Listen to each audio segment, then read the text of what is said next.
嗨，我是君玲，写字技巧百百种。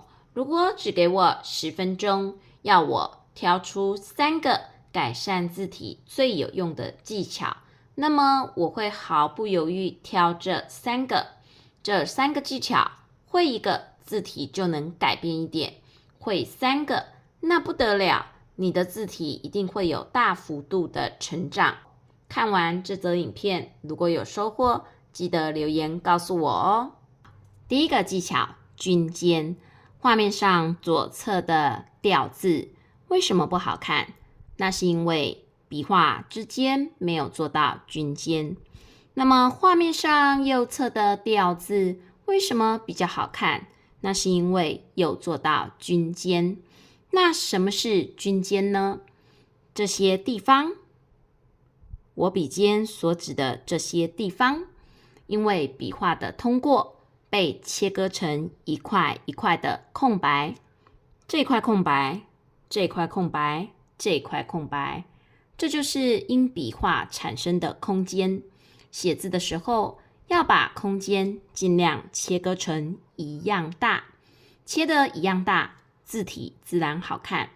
如果你是第一次听到这个观念，那么我告诉你，这个观念非常重要，你一定要学习。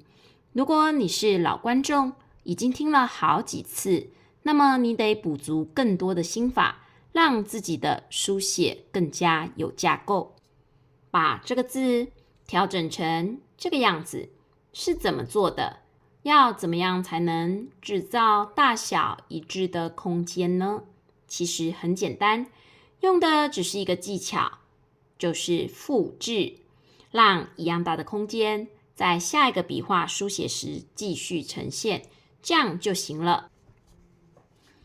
我们开始修改这个条字，首先下一笔的点画，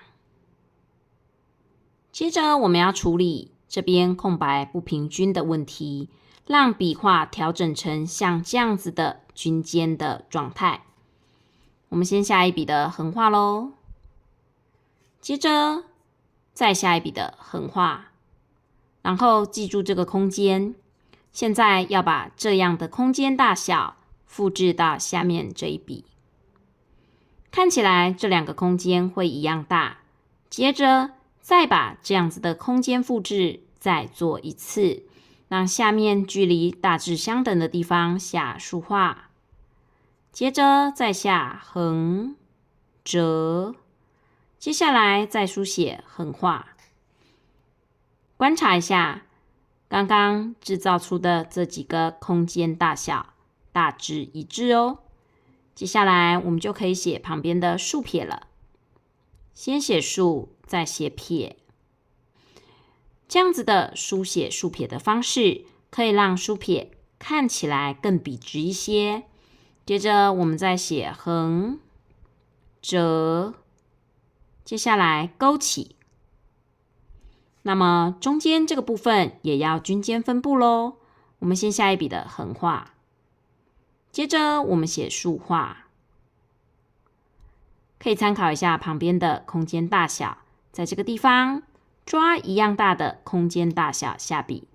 接下来呢，我们要再下下方的竖画了，这块空间再继续复制到这个地方，写竖，再写横折，接着横画。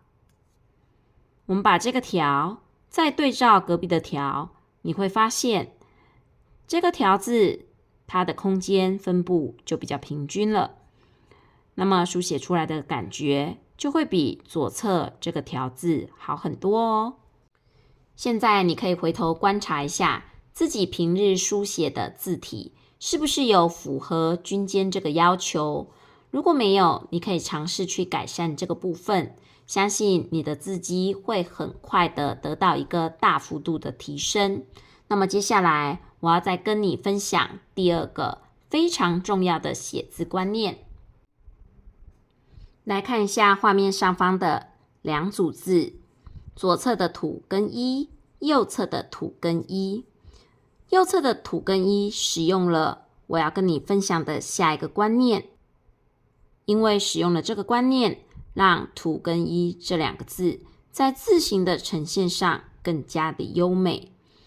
对比右侧土跟一的呆板僵硬，左侧的土跟一仿佛有了一些生命力。那么施展在右侧土跟一身上的是什么样的写字魔法呢？这个写字魔法就是横画上扬。左侧的土跟一横画的摆放几乎呈现水平的样子，但是你再仔细看一下右侧的土跟一，它的横画都微微带有一种上扬的感觉，就是因为这个上扬的感觉可以让字体的线条有了变化。当线条有了变化，开始有了姿态，那么字看起来自然也就不一样了。把横画上扬一开始一定很不习惯，没错哦，只要跟原本惯性不同的事情，在改变的初期，我们都得经历一段的适应期。我把两组字放在一起比较，用这样子的方式让你去感觉到把横画上扬带来的好处，洗去你脑中旧有的观念。在书写的时候，你可以这么做，慢慢的把横画带着一点点爬升的感觉，慢慢的书写。你可以在格子中一遍又一遍的带着这样的角度去练习线条，练久了之后，你就会很自然的可以在书写的时候让横画微微的上扬前进。习惯这样的书写方式后，要叫你写回水平的方式，你反而会觉得很奇怪了。到了这个阶段，你再回头去看看身边人的字，就会强烈的发现，光是把横画上扬，你的字就开始跟别人不一样，怎么比就是比较好看。我们来写音，音这个字上方是点画，我们在纵线上先写一笔的点画，接着要书写横画，横画让它略微上扬，做一个缓缓的坡度爬升。接下来我们再下点画，再一笔的撇画，接着这一笔的横画我们拉成长横画，从左边起笔慢慢上扬，接着再渐渐压回。横画压回会带有一个平稳的力量，这样可以让字体的书写更稳定。接着我们要下书画咯，从这个地方下一笔的书画，接着我们再写横折，折的这个笔画我会稍微拉长，让右侧的部分比左侧的部分长一些。接着中间再应用刚刚分享的第一个技巧，均间切割，让这块空间跟这块空间呈现大致相同的大小。第一笔的横画上扬，第二笔横画起笔上扬，中断之后慢慢压回，这样可以帮助字体的书写更加的稳定。如果最后我只能再选一个技巧教你，我会选哪个写字技巧呢？当然是这个，那就是拉长主笔。这个真的非常的重要，主笔就是字体里被拉长书写的那一笔。以这个音字为例，就是中间的这笔横画。主笔的存在是为了制造字体里的焦点，并且突破原本呆板的字形状态。右侧的音字没有主笔，左侧的音字有主笔。显然拉长主笔的音字好看许多。我们把笔画的外侧都串起来，左侧的音字在形状上面会呈现多边形，而右侧的音字几乎是一个长方形的状态。这是多边形，这是长方形。有主笔的多边形就多了许多的变化性。如果你是频道的老观众，你一定会觉得，为什么这个简单的写字知识一再的被强调呢？其实大道至简，就是这些简单的道理左右了字体的美丑。如果你是新观众，我希望这则影片有替你建立一些写字观念，这些观念不仅在书写硬笔上有用，如果你是有在学习书法的人，应该也会惊讶地发现，这些心法竟然也能够帮助书法字体的呈现。没错的，硬笔书法本身也是书法的一种，道理在这两者间都是相通的。英字是横画当主笔，那来是个撇捺当主笔的字。我们来看个这个字，先下一笔的撇画，接着再从撇画下端一点，我们写横，接着撇。既然撇捺要当主笔，那就要把撇画跟捺画长长的拉出。接下来我们从这个地方书写捺画，往上一点，再往下书写，然后拉长捺画。接下来我们写书画咯，从这个地方书写书画，接着再写横折，接下来再书写一笔的横画。学会了这3个技巧，分别是均肩、横画为上扬、拉长主笔。接下来你就要在生活中的书写带入这些技巧哦，尽量练习试试看。笔画间尝试让它均肩，横画让它为上扬，在字中找一笔当主笔，找错了也没关系，学习本来就是要试错，每一笔不完美的笔画都是在为更成熟的书写而准备的。人生最有趣的部分就是你知道透过今天的学习，明天的你会比今天的你更进步一点。不要被任何事局限了自己的成长，不论是年龄、工作或是家庭，因为其实时间都是积累来的，5分钟、10分钟的练习量，练习久了就会十分的惊人。我们再试一个字看看，笔这个字，我们试着把这3个技巧都用上。笔这个字呢，上下堆叠非常多的部件，那我们在书写的时候，首先要控制每一个笔画之间的高度，每一个笔画之间空白的高度要尽量压缩一下，这样笔这个字整体书写完毕，才不会长得太高哦。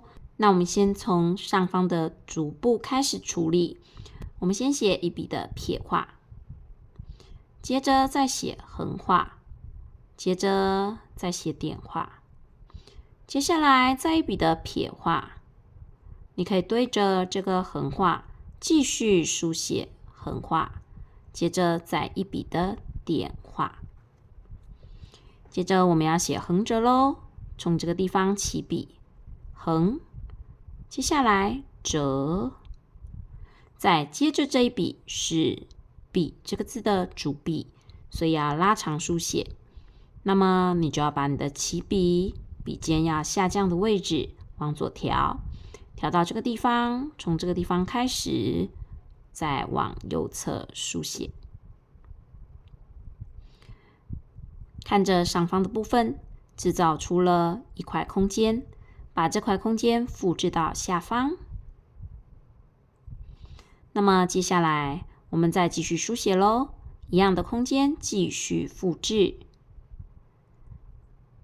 下一笔的横画，接着再下一笔的横画，但比上方的横画略长一点。接着再从中间从上往下书写。那我们笔这个字就可以轻松完成咯。我们来看看第一个部分，均肩，笔画有处理均肩。第二个部分，横画为上扬，每一笔横画都带着略上扬的感觉，但最后一笔的横画压回，让字体的形态平稳。第三个部分，拉长主笔，把这笔横画拉长，那么笔这个字就有一个聚焦的点，也提供了字形姿态上的变化。也许你可以思考一下，你是为了什么想要改变字体？如果你问我，我也忘了为什么，我只知道看着自己字体的改变，我从中得到了许多成就感以及对自我的肯定，这让我可以持续的钻研下去。你呢？你练字多久了？是频道的新观众还是老观众呢？我的分享有没有替你带来改变？这个频道从起心动念开拍以来，相信已经陪着许多人改变字体。大家的留言肯定自己有收获的，分享自己字体有改变的，这些点点滴滴都让我觉得在人生的长河中，我有为这个世界留下些什么。每一部影片都是我的作品，每一个分享都在散播美字的种子。如果你也肯定我的影片以及付出，那么替我按个赞吧，热推这则影片咯。对了，碍于影片的长度，许多细节的呈现和书写真正的美感都只能轻轻的带过。如果你真的想要改变自己的字体，那么欢迎加入15日美字养成班一起学习。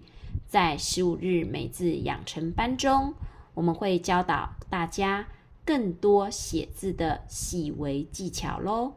连结就在下方留言栏处，赶快点选观看，顺便下载免费的电子字帖咯。那么我们就下部影片见啦，拜拜。